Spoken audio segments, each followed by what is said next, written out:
It's a good day to brew, baby. What is up, YouTube? It's your boy Millsy, back with Hometown Commander, and we are back for week 2 of March of the Machine Brew Week.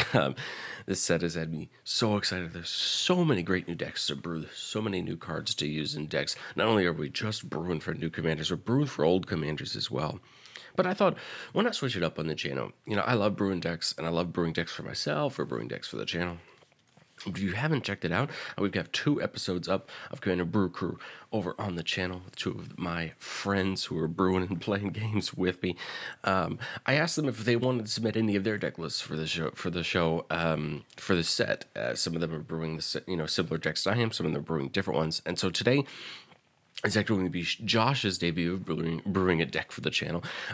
He was just as excited about Thalia and Gitrog as I was for Galton Mavrin, and he wanted to take a stab at it. And I said, you know what, that could be fun. And hey, it's one less deck for me to brew. But remember, Millsy Brews is a show where we brew our version 1.0 deck list for you. No testing.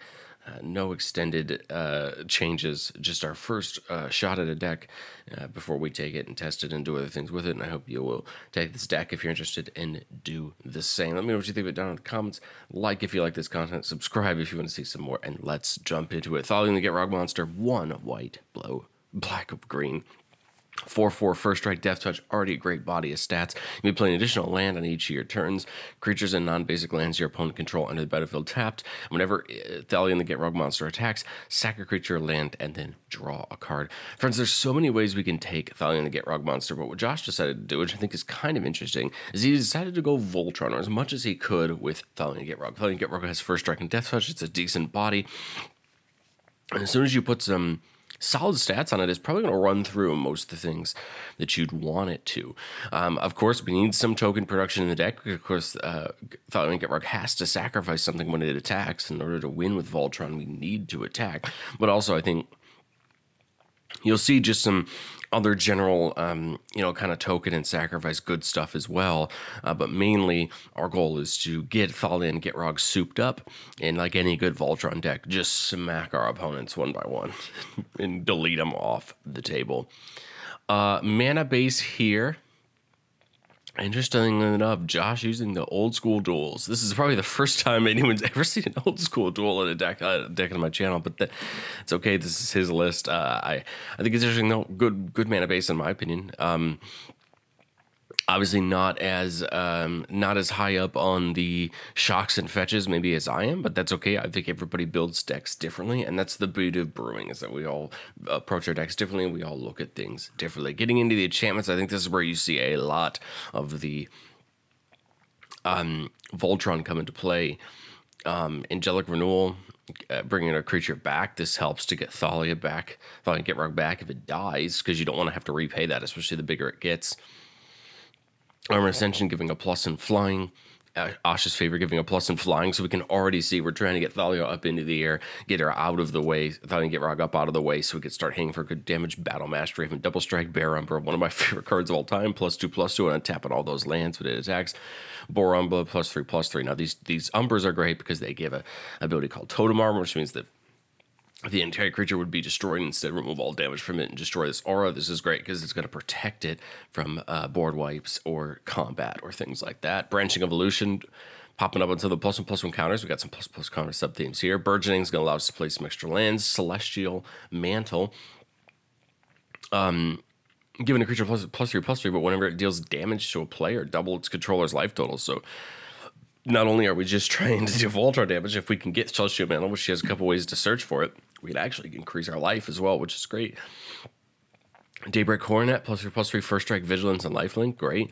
The only downside is we have to attach it to a creature that already has an aura attached to it. Doubling Season, we're going to double some of those tokens we're trying to make. Endless Horizon is going to get us some planes, and then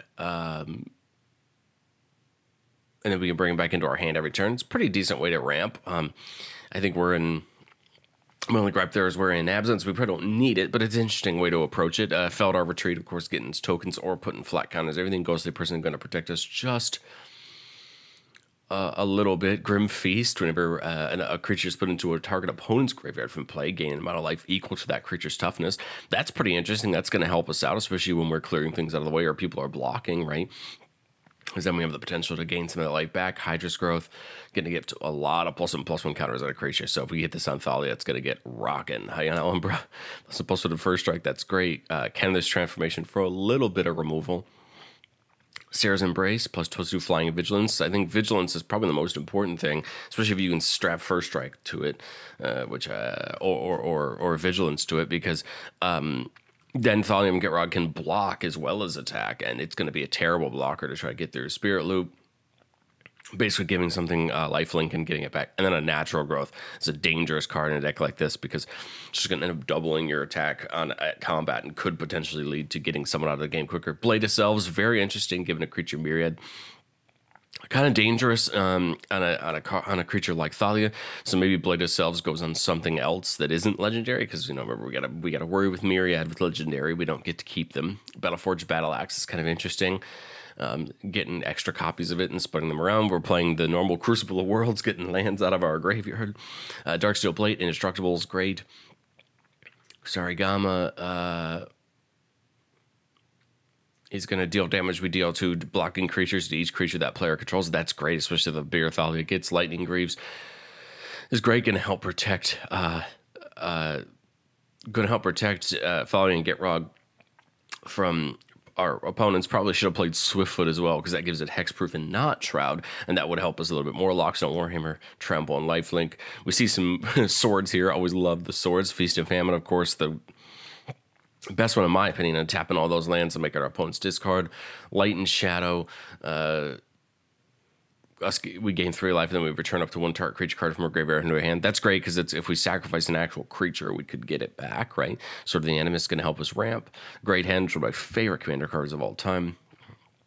Going to help boost our creatures that come in and get +1/+1 kind of draw card. Remember, that does say non-token, but we're playing enough non-token creatures that it doesn't matter. Trailblazers Bloots is a nightmare to deal with, especially in Voltron decks, because non-basic Landwalk is going to basically hit anyone. Most people in Commander, if not all, play non-basic lands. And remember, Landwalk doesn't care how many non-basic lands you have. As long as you have 1, you cannot block it. So Trailblazers Bloods is probably the pick in this deck. If you're looking for a target, if you're searching for a target, I think Trailblazers Boots is probably the best, because you're going to just start hitting people and they can't block. And then Umezawa's Jite, very popular card, doing a lot of really fun things when you stack up those charge counters. All right, so we see so far we got a good selection of auras, good selections of equipment. Let's get into the spells. The Instants, Constant Miss, a very popular Gitrog and Landfall card, because you can sacrifice a land to get it back and then play those lands back out of your graveyard in your turn. So we see that returning here. Deadly Rollick, one of my favorite removal spells, and it's free as long as we control our commander. And Light and Tutor, there we go. We got a little bit of our tutoring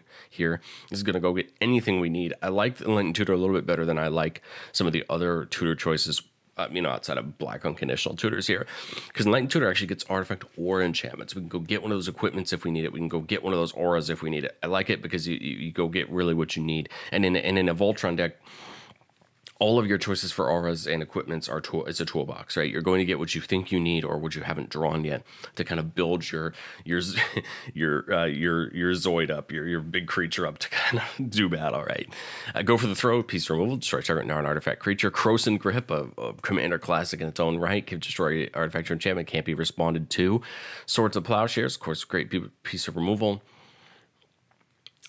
Tragic Slip, this creature gets minus 13 until its turn if a creature died this turn. Tragic Slip's kind of interesting, and it's probably going to end up being a decent removal spell in this deck, because we're always sacrificing something at the start of combat there, right? So if we can use it in conjunction with that, we're always going to be able to take out a pretty good threat. Minus 13 is a lot statistically. It's going to take out most creatures our opponents control, even some of those big Eldrazi, unless they're being pumped up somehow. So I like Tragic Slip, especially in a deck like this where something's always going to be dying anyway. I feel like it's going to do a pretty good job. It also gets around Indestructible. Vampiric Tutor to get any card and put it on top. Worldly Tutor to get any creature and put it on top. So you see we have a very, very good start here. All right, we get into the sorceries, and we see we're doing the same thing here. We have a lot of tutors, and this is generally what Voltron decks do, because you need to get the right. You need to get the right equipment or the right auras at the right time.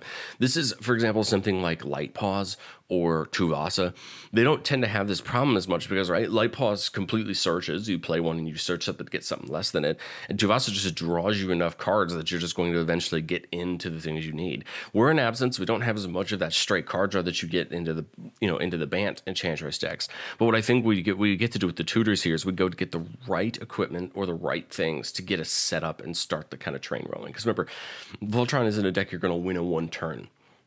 This isn't a go-wide tokens deck where you dump an overrun and you win the game on that turn. We need to hit everyone individually, and we need to be smart about where we're taking our opportunities to hit everyone. And the tutors in this deck are just going to help you get the right pieces to start that process, hit the right person first. And so much of playing Voltron decks comes down to understanding who do I hit first and who do I take out first. It'd be easy to say that deck looks the scariest, I'm going to attack it first, but if it's the deck that can stop you the most, well, then you need to attack somebody else. It's kind of this weird ebb and flow that you kind of have to understand and track with. Otherwise, you'll just end up losing the game with a Voltron deck because you won't actually do what you need to do. So we've got a lot of tutors here, but we got Damnation, Finale Devastation, going to help us end the game there. Life from the Loam, a classic Gitrog card for getting things back, drawing us cards and doing a lot of things. And as you can see, just a lot of tutors. After looking through Josh's list, the only question mark I have is why we're not playing Gitrog. Why we aren't playing actual Gitrog on the list, because Gitrog, I think, it's a lightning rod for removal, and I think it would just help our strategy, right? If we're sacrificing lands with it, with Thalia and Gitrog, with it attacking, Gitrog would actually generate us value. But hey, again, this isn't my deck, this is his deck, and I think it's actually still really good. It's got everything we want out of a Voltron deck, and I think the creatures just help us out with this. SRAM's going to help us draw cards when we play equipment and auras. Well, that's perfect, right? That's what we're already trying to do, and that's going to help us out with that card draw. We have Cyberark Explorer, Abzan's Pilgrim, and Laminar Elves for just a little bit of ramp. This is great because on the first couple turns, these are going to come down and help us ramp up. Titania, of course. Okay, so here we go. We're playing a little bit of this graveyard land shenanigans. Titania is going to make us some tokens, and those tokens can be sacrificed for Gitrog. Thalia and Gitrog when it attacks. Remnant Excavator and it is going to allow us to play lands out of our graveyard. This is great because we could sacrifice a land with Thalia when it attacks and bring it back. Oracle of Moldiah allowing us to play a bunch of extra lands. This is great because we're already actually able to play an extra land anyway. So this is going to continue to ramp us up. And then we can always get them out of the graveyard if need be. Furia going to allow us to get some cards off the top of our deck. This is kind of interesting because we can dump lands into our graveyard, play them out of our graveyard, and we can do some shenanigans with Furia. I kind of like it, and it's also a secondary target, right, for Voltron. If Thalia keeps dying, if Gitrog keeps dying, and you don't have a good target on the board, I think Furia, just like Ancient Bronze Dragon, aren't bad ideas for creatures to start swooping up because they already have flying. Furia has lifelink, so you're already going to start gaining some life, and they're going to become hard to deal with. And I think that's what you want out of a good creature you're putting a ton of auras and equipment on, is a creature that's going to be tough to deal with and it's going to be tough to handle. And then we're playing Athreos, got a passage, a card that I love. I wish people played more of the Theros gods because they all have great utility. This one is, I know that every creature you own dies. Return to your hand unless target opponent plays 3 life. The cool part about this with your commander is I'm pretty sure you can tell someone to pay the life before it hits the graveyard. And then if they don't pay the 3 life and hits the graveyard, you can always put it back in the command zone if you don't want to pay the 3 life. But Athreos, I think, is just going to end up being pretty good. Bad part about tokens is, of course, tokens will just dissolve as soon as they hit the graveyard, so they don't even have to take the choice. The choice wouldn't matter. But I think Athreos is great because it's another one of those cards. As soon as you turn its devotion on, then it becomes another secondary Voltron target. Even if Thalia gets a little too expensive, it's going to become tough to deal with because it has indestructible. So that's great as well. We're playing a couple Planeswalkers. So Johnny Caller of the Pride. +1 gets that. +1 counters. -3 gives flying and double strike until end of turn. That's great, of course, for the creature that we're Voltroning up. And then -8 to make a ton of cat tokens or X's our life total. Great finisher there. Hopefully we are sticking on the +1 game plan long enough to ultimate, but I think more often than not we want to do that -3 on the right turn to kind of put Thalia and Gitrog through to potentially end a player's time.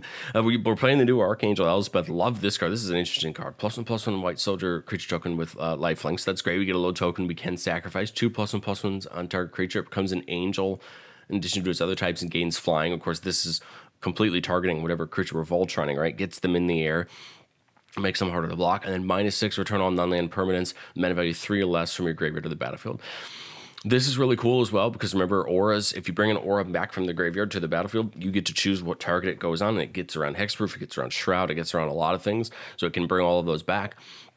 But I think what a lot of it is, make some of those tokens, right, for Thalia to sacrifice when it attacks, and then use that -2 when necessary, and then just build up to that ultimate and use it after someone wipes our board. Because remember, when a creature dies, all the auras that are attached to it go to the graveyard as well, whereas equipment stay on the battlefield. So if Thalia dies, if it gets exiled, but there's a bunch of auras on it, all those auras are going to go to the graveyard, and then maybe we can use Archangel Elspeth to get them back and reattach them to another creature. And then this is a Worldwaker target land. You becomes a 4/4 with trample. It's still land. That's great. We're gonna have a ton of extra lands. Let's get them ready. +1 tap up to 4 target forests. So that's great because that's just gonna untap our lands and let us play more spells. And then -11's -7. Search your library for any number of basic land cards. Put them on the battlefield. Then shuffle your library. Those lands become 4/4 human elementals with trample. They're still lands. Well, that's pretty darn great as well because we can go get a bunch of more lands from our deck, make them creatures, and take a big push to try to end the game. So. What do you guys think? Abzan, Voltron. I don't know. I think this deck's really interesting. I like the idea of Abzan, Voltron. I think it's an interesting choice. It's an interesting way to run it. I think the deck is unpolished around the edges, just like most decks are. I think this is what you should expect when you build your first deck or you start building decks more regularly. Your deck's not going to be perfect. It's going to need some testing. It's going to need a few takes for you to see, is this what I really want? Is this what I'm really understanding about the deck? What needs to change? What needs to come in? I think just a couple cards need to change. I'd love to see Gitrog come in. I'd love to see just a little bit of the Dakmore salvage type shenanigans come in as a secondary sub strategy, because I think it would just help. Anything we can do to help the game plan, I think would be really good. But other than that, I mean, other than maybe like Wrenn and Realmbreaker, I don't really see any other choices that I would have of cards that would come in.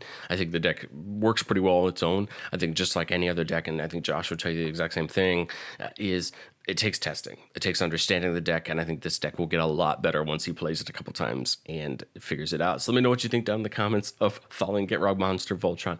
Like if you like the content. Subscribe if you want to join me on my journey to outbrew your favorite Magic channel. And I, friends, will catch you next time. See ya.